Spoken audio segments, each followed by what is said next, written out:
Welcome to Energy Stew. This is Peter Roth, your host. And I'd like to ask you, how healthy are your relationships? All of them? Some of them? None of them? Very good Oh my question. gosh. So we're going to talk about relationships with the author, who's also an old friend, and I've done many shows with her and about her many books that she has written. And this one is a newer book, and it's called Halthy Models for Relationships. And I'm so happy to be talking with Barbara Berger. Barbara, welcome back to Energy Stew. Thank you so much for having me, Peter. It's an honor and a privilege to talk to you always. So what do you say to people who say all their relationships are healthy? Well, I would say there are degrees in our definition of health, right? But if they are all healthy, wonderful. Congratulations, you won the gold medal. Or have read Barbara's book. Maybe also that too. It is anyway an art and a science, you could say, and it's something that most of us have to work on. For sure. I always say that every marriage only succeeds through the amount of work you do to keep it going properly. Anyway, that has a lot to do with it. And actually, in my book, Healthy Models for Relationships, I have a chapter called Barbara Berger's Magic Formula for Good Couple Relationships. And in that chapter, I have 4 points that I map out that I have discovered. I work as a coach and a therapist, so I talk to people every day about their relationship problems. And I have discovered that there are 4 elements which are basic, fundamental for a good couple relationship. Would you like to hear the 4? Of course. Okay, the first point is good sex. That's usually where couple relationships start. Number 2. And by the way, that's all relative to Everything is personality, relative. I get it. Number 2 is good energy when we're together. Number 3 is common values, shared values and shared interests. And number 4, which I consider the most important, is respect. That we treat each other with respect, especially when we are disagreeing about stuff. Respect is the number one. I've written some articles about it, and you were also saw it in our newsletter. This whole idea about treating each other with respect, especially when we disagree. But I think it comes from one thing first that you have to have before you live with and interact with respect is self-respect. Absolutely. They go together. I certainly agree. Right.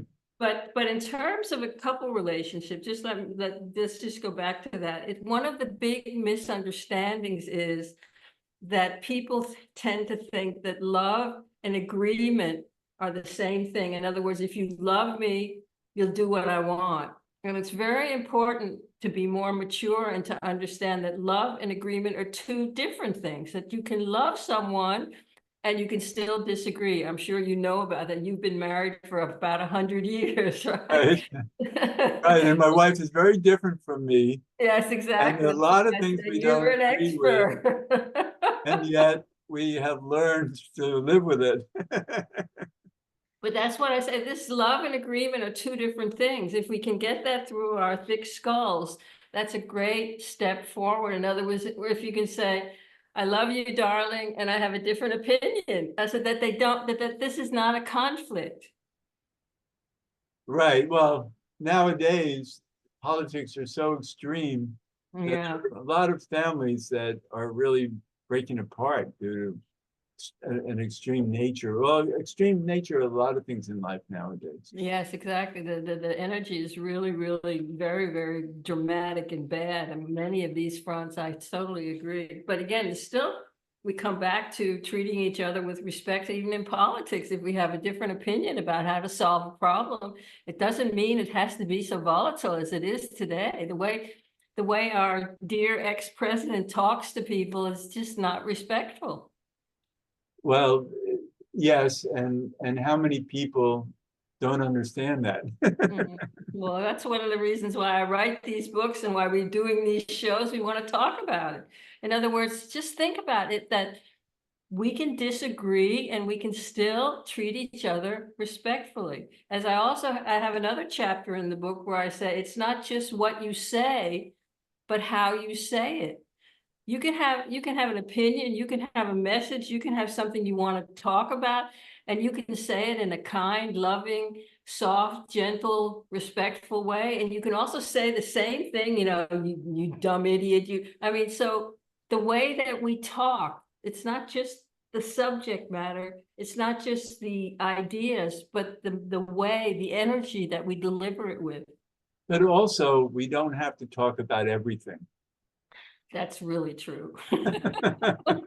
You have become very wise as you're getting younger and younger, right? Right. Well, It's that's a really boundary issue. a boundary issue. Yeah, Yes. I think we have to really respect other people's boundaries, and they're always changing too. They're not always strict, because we are learning to grow and be more accepting and want to absorb new ideas and etc. But there are different personalities, and you know, a personality that can't handle certain information, then it's a waste of time to Well, that's true. Well, yeah, it also depends on what you mean by handle. But if we just go back to one of the things that I work with people a lot about is to try to define, in other words, my book, this latest book is called Healthy Models for Relationship. And I have discovered that if we have a healthy model, in other words, if we can define what a healthy relationship looks like, then it's easier to compare our own situation to this healthy model and identify where it is that it's off in our relationship. Right, I love that. Yes. Yeah, and so if we take the idea of healthy boundaries, one of the examples that I use that helps people really a lot is that if you imagine a relationship is like when you're playing tennis, you have a tennis court. And you know what a tennis court looks like. You have two players, and then you have this net in the middle. And so, Peter, if you and I are playing tennis, I have my side of the net and you have your side of the net, and we're playing tennis back and forth, hitting the ball back and forth. I don't jump over on your side of the net and play from your side, and you don't jump over on my side of the net. You stay on your own side of the net. And Right, so you can trip on the net. yeah, that's true. And so you could say a healthy relationship is when people don't jump over on the other side of the net, but they stay on their side of the net. And so the most common boundary violation is when you give someone advice when they didn't ask for your opinion or didn't ask for your advice. In other words, when you give someone unsolicited advice, you're really jumping over on their side of the net. For example, if I say to you, Peter, you should eat this for breakfast, and you should cut your hair like this, and you should wear these shoes, and you didn't ask for my opinion, then I have jumped over on your side of the net without being invited. It's also trying to play with the other person's racket.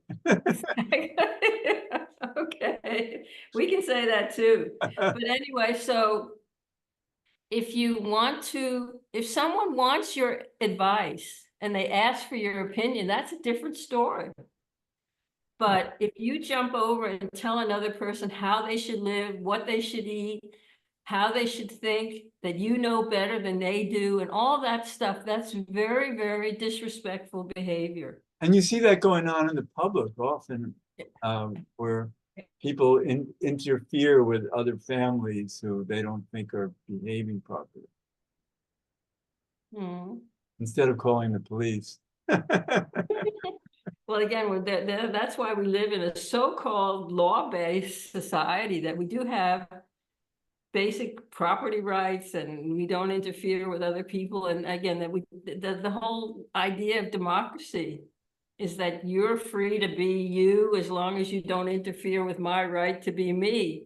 And so how that works out in practice can be challenging. Well, I was reading your chapter that had to do with democracy and raising children. Mhm. And you teach children about democracy. Mhm.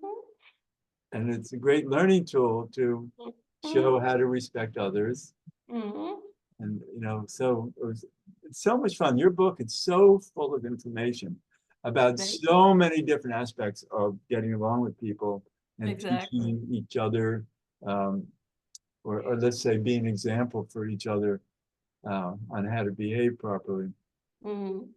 So it's a book. It's really a Bible because it has so many great Well, it's actually reminders. the result of coaching people for the last 20 or 30 years. In other words, these are all the things that I have discovered working with people. So it's based on many, many years of experience and trying to figure out what works and what doesn't work. Right? And you So took good notes. I take a lot of notes all the time. It's true. Well, But yeah, because of all the books you write, I mean, you need a lot of words, and so you can keep on, building up a word supply that really helps you write more. So, thank so there's so much in here about self and how to understand that you did, because a lot of it, as I said earlier, a lot of it has to do with self-respect and self-love, and um, and then you had this one little part about spiritual bypass that I thought was interesting. That we think if we get spiritual, then we're holy, then we're beyond. Well, I think a lot that I've seen for people who are really into spirituality when they come here, it's often it's not supposed to be a crutch for disregarding if you come from a dysfunctional family, if you've had parents who were abusive or psychologically immature. The guy it was a Buddhist therapist who came up with the term spiritual bypass. And he said it meant that when people use spirituality to try to avoid the developmental steps in terms of becoming an adult, a It's an mature ego adult. thing that's a better than now kind of thing. Yeah. Well, I don't know if it's just that, but it's sort of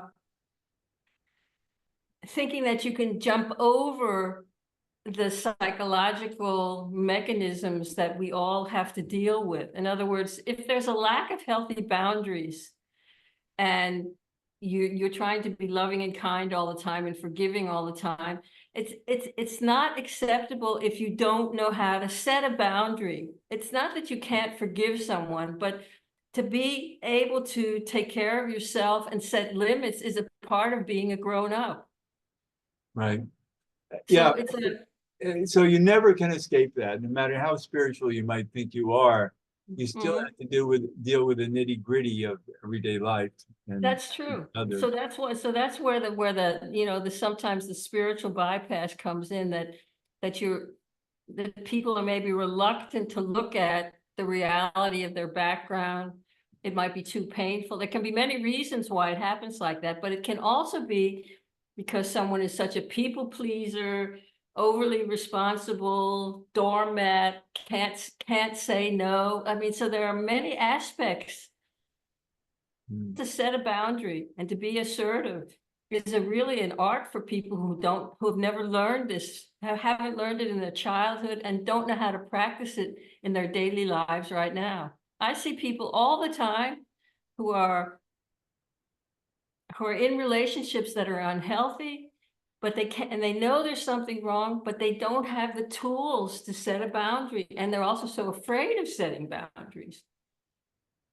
That's another thing is then again, you have to question being in a relationship where both people are working on it Mm. When because both people are what? working on the relationship, you Well, can't that's have a always the one, case. yeah, you can't have one side trying to fix the other side. The other side has to fix themselves. Yeah, that's true. Okay, that's what you mean. Well, it's definitely what you're saying now is really problematic. I definitely have people who come to me who have a partner who's not into personal development, who's not into exploring any of these things. And that's really a problem. The one is on this pathway of self-development, personal development, trying to understand these mechanisms, and the other one is not interested. And I would say, if you go back to my 4 points of a good couple relationship, this would come under this, that we have shared interests and values. If one person is really into self-development and the other one is refusing to look at it, that can be very problematic in a relationship. But also people can think of self-development differently from each other. Yes, that's true. And they're speaking a different language about it. Okay, well, I wasn't really talking about that so much as the people who are, I don't know what word I should use, but people who have a tendency, who are not so developed yet, they have a tendency to project problems that's out there. They don't have the ability yet to say, yeah, okay, there's a lot of idiots out there, but what is my share in this? What is my part in this situation? Without it being so anxiety provoking, to be able to look at yourself and say, okay, I can see that maybe I could have done a little better here, or I could work on my communication skills without it being a major source of anxiety. Yeah, I remember many years ago when I got divorced for the second time, but that was like 45 years ago. And I remember leaving the marriage saying that one of the reasons it ended was because I wasn't mature enough to handle it properly. Okay. Then my wife had a lot of issues, but I didn't know how to manage myself with her issues. Okay, it's funny, you never told me you were married again before, so I'm not the only one who has multiple partners. I know. We've done shows about your life you've had an amazing life. So, okay, so you were married before, Deborah? Yes, and she and I have been together for almost 45 years now. So I was married twice before. Third time is a charm. So what would you say is the secret of your success, you and Deborah, 45 years? We both care about it. Good. How It's wonderful. very important for us to honor the other person's needs and be respectful. And it takes work because when you're so different from each other, you don't always respect another person's behaviors or needs because they're not yours or have nothing to do with you. And you go, why are you behaving that way? So you have good firsthand experience that it is possible. I mean, you and Deborah have been together so long, and what I've talked to you quite a lot. You are quite different, you and her. Yes, and it takes a lot of work, and it still does, and a lot of forgiveness. And it's harder on her now only because I'm in my 80s and she's still in her 60s, and so my needs are greater. So it's interesting because when I first met her, I was so much older then, and her father's biggest complaint about us getting together was that I was so much older, and what would that mean in 45 years from now? And there we are. Here we are. Right. Well, congratulations. That's really, really a great achievement. Please give her my love. I will. Thank you. So it's really that you learn to surrender to the different kinds of people we're in relationship with, not trying to change them or fix them or because we can't. They have to be who they are. We really, really have to get that realization. It's the most important one of all, that we can't change other people. We can't fix other people. They are the way they are, but we can work on our skills in terms of asking for what we want, setting healthy boundaries, And again, so there's stuff we can do to improve the relationship, but we have to be realistic. One of the big problems in so many relationships, especially from the women's side, is they have such unrealistic expectations to the men in their lives. Yeah, men are difficult. I always say to all these women who always say, oh, he has potential. And I always say, look at what he does and listen to what he says and believe him. No, but he meant that. And I know he means well. And I said, look at what he does and listen to what he says. Right. That's what you get. And it What doesn't you mean see- it doesn't mean it's going to be good. No, exactly. What you say see and is do. what you get. Yeah. What they say and do isn't always what a good relationship can handle. Mm. But that's a really, really important. I have this exercise. It's actually in that book now, Healthy Relationships, that it's called Expectations versus Reality. And I have done this exercise with big groups of people. And once I was in northern Sweden and I had a huge group, it was 80 businesswomen. And when we were together for several days, and at the end, I did this exercise with these 80 businesswomen where I 2 and 2 and 2, where they talked about their partners to the other person, you know, what their expectation was versus what the reality was of this partner of theirs. Wow. And after it was over, they loved it. They had a great time. But 5 or 6 women came to me afterwards and they said, thank you for the exercise. Now I know I'm going to appreciate my husband or boyfriend much more. Our relationship is going to be much better because I'm going to be more realistic about who he is. And then there came another 5 women who said to me, thank you for the exercise. Now I know I have to leave him and it's never going to work. We're too different. So people have very different experiences, but it was an eye opener for all of them to see the difference between reality, in other words, what you see is what you get, and compare it to your expectations. Right. And when they don't match, you usually have a problem, especially if they're too far apart. How many times have you been working with couples that are too far apart? What It happens quite often. I mean, those are the ones, usually when I have couples, I try to, you know, to find the workable compromise if they're far apart. Is there a place where you can meet and where this can work out? But there are some couples where they're just too far apart and they can't find the middle ground. And then those are the couples that do part. Yeah. And since I've parted twice already, it doesn't mean it's the end of the world. It's a matter No, of exactly. what comes next might be 10 times better. Of course, because if you're not a good match, it's like, it's not, it's can be torture to stay in a relationship that doesn't work. Yeah, and a lot of people do, and often because they have kids and they're doing it for the kids to stay together. But the kids often know better and say, why did you stay together so long? The kids, I always say to the bad energy, staying in a relationship where there's really, really bad energy, it's a disservice to the children because they learn to grow up to see that this is normal, this is reality. And don't want to have a marriage of their own. Exactly. So again, I don't buy that one at all. Kids are very resilient, and when the person has been the non-assertive partner actually becomes assertive and maybe even leaves, that's a great teaching for the children. Yes, that is. I agree. Now we're getting near the end of the show. I mean, we could talk for hours. It's so great. And the book it goes on and on and on with such important, valuable information.